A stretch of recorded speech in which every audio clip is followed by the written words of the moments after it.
पांडुरंगा करो प्रथम नमन दुसरे चरणा संताच्या केली जाते आणि प्रार्थना ही आत्मकल्याणाकरता केली जाते.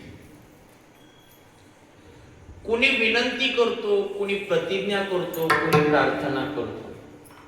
पण महाराज कुठल्याही जीवाची विनंती, कुठल्याही जीवाची प्रतिज्ञा आणि कुठल्याही जीवाची प्रार्थना ही स्वार्थाकरता असते. पण जगतामध्ये संतांना केलेली विनंती, संतांना केलेली प्रतिज्ञा आणि संतांना केलेली प्रार्थना ही जगत कल्याणाकरता असते. महाराज संतांची विनंती, संतांची प्रतिज्ञा, संतांची प्रार्थना या सगळ्यामध्ये आम्हा सर्वांचं कल्याण साधलेलं असतं. हॉटेलमध्ये जेवायला गेला आणि जेवायला गेला काका, त्यानं त्या हॉटेलमधले 2 चमचे खिशात घातले. किती? 2 चमचे काय केले? खिशात घातले. आणि खिशात घातल्यानंतर तेवढ्यात त्याला त्या वेटरने पाहिलं आणि वेटरने त्याच्या मालकाला सांगितलं, मालक तो 4 नंबर टेबलवरच्या माणसानं आपले 2 चमचे चोरले आणि त्याने खिशात घातले. आता मालक घाईघाईनं पळत गेला, म्हणला का तुम्ही चमचे का घेतले, आमचे चमचे का चोरले? तर म्हटलं पुढे चोरले. आता काही लोक काही ठिकाणी गेल्या का काहीतरी गोष्टी घेऊन येतात. कशा करता? आठवण म्हणून. एक माणूस मला म्हटला, महाराज जुन्नरला तुमच्या कीर्तनाला होतो. म्हटलं कशावर? म्हटलं का तुमची चप्पल. एकाला म्हटलं का रे बाबा 8 दिवस कथा झाली तू आला नाही. म्हटलं महाराज मी आलतो कथेला, काकड्याला होतो. म्हटलं कशावर? म्हटलं का तुमच्या भजनातला टाळ. काय म्हटला? तुमच्या भजनातला टाळ. मग तू चोरले का चमचे? म्हटलं चोरले. अरे पण म्हटलं का चोरले? म्हटलं पाहिजे होते तर मागून घ्यायचे. म्हटलं घेतले मी, मला तुमच्या वेटरने सांगितलं असेल तुम्हाला मी चमचे घेतले. म्हटलं घेतले ना. किती घेतले? 2 घेतले. म्हटलं का घेतली? म्हटलं मला नाही माहिती. अरे पण तुझ्या खिशात चमचे. हा म्हटलं 2 चमचे घेतले. म्हटलं 2. हा म्हटलं 2 घेतले. पण का घेतले? म्हटलं घेतले. म्हटलं का घेतले? म्हटलं मला नाही माहित. अरे सांग ना का घेतले? नाही. म्हटलं घेतले. पण का घेतले? म्हटलं घेतले. पण का घेतले? म्हटलं मला नाही माहित. अरे का घेतले? म्हटलं मला नाही माहित. त्या डॉक्टरला जाऊन विचारा. त्याच्याकडे सकाळी गेलतो, त्यानं ही बाटली दिली आणि त्याच्यावर 2 चमचे घ्या. काय घ्या? 2 चमचे. मला सांगा 2 चमचे घ्या याचा अर्थ 2 चमचे औषध घ्या का 2 चमचे खिशात घ्या? नाही महाराज. तसं माझं गोमट करा याचा अर्थ आहे माझं कल्याण करा, माझं भलं करा, माझं चांगलं करा, माझं योग्य करा. तुम्हाला वाटेल ते करा पण माझं योग्य करा. मग महाराज गोमट होणं याचा अर्थ चांगलं होणं. आणि सांगू ना महाराज, प्रपंचात गोमट होणं खूप सोपं आहे महाराज, पण परमार्थात गोमट होणं खूप अवघड आहे. काय करावं लागतं काका या सध्याच्या युगामध्ये? मुलाला जर लग्न करायचं म्हटलं तर त्याला नोकरी पाहावी लागते, त्याला शहरात फ्लॅट घ्यावा लागतो, त्याहूनही त्याला कर्ज काढून एखादी गाडी घ्यावा लागते, ह्या त्या पाहुण्याच्या पायावर डोकं आपटावं लागतं, तेव्हा कुठंतरी त्याचं लग्न होतं. पण 10वी 12वी झाली तर लगेच आई म्हणती शेतीवाला चालायचा नाही, नोकरीवाला पाहिजे, शहरात फ्लॅट पाहिजे. म्हणजे पुरुषापेक्षाही स्त्रीचं गोमट होणं महाराज.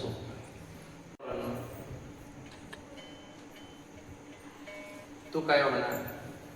काका याचं म्हटलं मी डॉक्टर होणार. एकाला विचारलं तू काय होणार? तो म्हटला मी इंजिनियर होणार. एकाला विचारलं तू काय होणार? तो म्हटला मी वकील होणार. एक जण म्हटला तू काय होणार? तर तो म्हटला मी मोठातल्या मोठा असा बागायतदार होणार, 10-12 एकर माझ्याकडे जमीन असणार, 5-25 माझ्याकडे कामगार असणार, माझ्याकडे 4-5 मालवाहू गाड्या असणार. असं विचारलं. त्याचं नाव होतं पप्या. तो म्हटला मी 10-12 एकरचा बागायतदार असणार, हे असणार, ते असणार, फलन असणार, माझ्याकडे एवढी माणसं कामाला असणार, माझ्याकडे तुम्हाला एवढे पैसे दिसणार, माझ्याकडे ही गाडी असणार.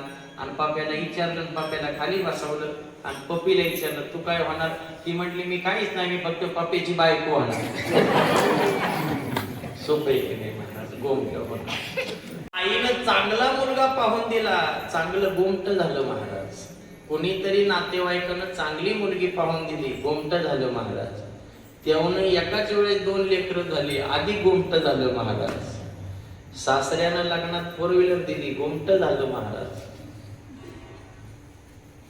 होत ना महाराज, प्रपंचात सहज गोमट होतो. किष्किंधा नगरीचा राजा कोण होता? सुग्रीव होता. सुग्रीवाचं वालीचं युद्ध होतं, भांडण होतं. वालीला घाबरूनच सुग्रीव मात्र आपले प्राण वाचवण्याकरता पळत होता. पण त्या सुग्रीवाची दैव योगानं भेट कुणाशी झाली? हनुमंतरायांशी. आणि हनुमंतरायांशी झालेली भेट कुणाशी करू दिली? प्रभू रामचंद्रजींशी. म्हणजेच काय झालं? धरी तिच्या हाती कृपावंत संत, पाळी पंढरीनाथ लळा त्यांचा. मला सांगा, जर हनुमंतरायाची जर सुग्रीवाची जर भेटच झाली नसती तर देवानं सुग्रीवाला कुठलं सहाय्य केलं नसतं. गोमटे ते करा माझे, भार ओझे तुम्हासी. महाराज, या जगतामध्ये संत सोडून आपलं कुणी गोमट करणार नाही. हा प्रसंग आहे का? शांती ब्रह्मनाथ महाराजांचं जीवन आहे. आणि या जीवनामध्ये काय झालं? नाथ महाराज रामायण सांगायचे, नाथ महाराज भागवत सांगायचे. आता सगळीच लोक नाथ महाराजांना मानत होती असं काही नाही.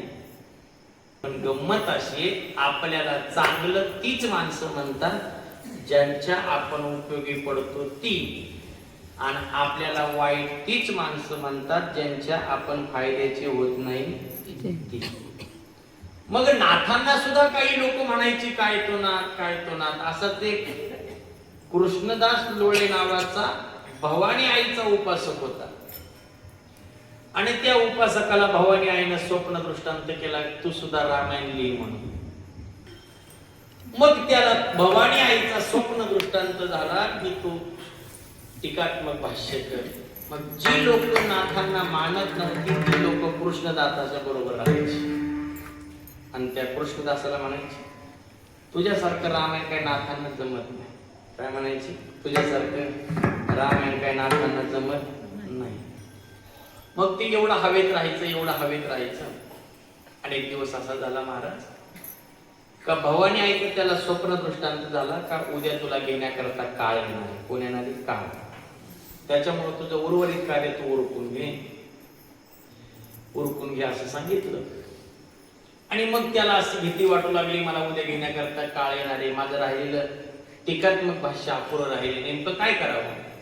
मग त्यानं त्याच्या सगळ्या सोबत्यांना सांगितलं का उद्यापासून मी तुम्हाला काही सांगणार नाही, ना रामायण सांगणार ना भागवत सांगणार. का बरं? म्हटले मला घेण्याकरता काळ येणार आहे. म्हटले तुला? म्हटलं हो, मला काळ घेण्याकरता येणार आहे. भवानी आहे ना, मला स्वप्न दृष्टांत केला. म्हटले मग तू आता काय करणार? म्हणलं आता मी काही करणार नाही, आता मी सरळ उठणार आणि नाथांकडे जाणार. तो म्हटला कसं काय? नाही म्हटलं मी नाथांकडे जाणार. अरे म्हटले तू नाथाच्या विरोधात होता म्हणूनच आम्ही तुझ्या मागे होतो. नाही म्हटलं तरी सुद्धा मी नाथांकडे जाणार. लागली त्यानं दिवस उगवल्याबरोबर नाथांचं घर गाठलं, वाडा गाठला. आणि नाथांना म्हणू लागला, नाथ महाराज माझं उरलेलं काव्य तुम्ही करा. नाथ महाराज म्हटले नाही रे, तुलाच करावं लागेल. म्हटलं नाही महाराज तुम्ही करा. म्हटले का? म्हटलं मला उद्या घेण्याकरता काळ येणार आहे, मग मी कसं करणार. तेव्हा नाथ महाराज म्हणाले, तू तुझं काव्य करण्याचं काम कर, काळाचं मी पाहतो. आहे का गावात एवढा श्रीमंत कुणी काळाचं पाहणारा? आहे का तालुक्यात एवढा कुणी श्रीमंत काळाचं पाहणारा?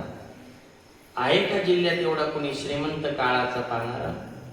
आहे का एवढा राज्यात कुणी श्रीमंत का जो काळाचं पाहणार आहे? महाराज बरोबर 12 वाजता नाथ महाराज कृष्णदासाच्या घरी आले आणि कृष्णदासाला घेण्याकरता काळ आलेला होता. आणि नाथांनी काळाला विनंती केली. काळ ऐकतो महाराज, पण संताचं तोच काळ. काळ गुलाम सलाम कृपया घरी राबतसे, जगा काळ खाय. जगाला काळ खातोय, पण त्या काळाच्या माथ्यावर संत महात्म्याने पाय दिलाय. कृष्णदासाच्या संबंधानं नाथांनी काळाला विनंती केली तुम्ही आज कानात कृष्णदासाला घेऊन जाऊ शकत नाही, तुम्ही 10 दिवसानं या. महाराज 10 दिवसांना काळाला बोलवलं, तोपर्यंत कृष्णदासानं उरलेलं सगळं काव्य पूर्णत्वाला नेलं. नाथांनी त्याच्या काव्याचा मोठा उत्साह केला, उत्सव केला.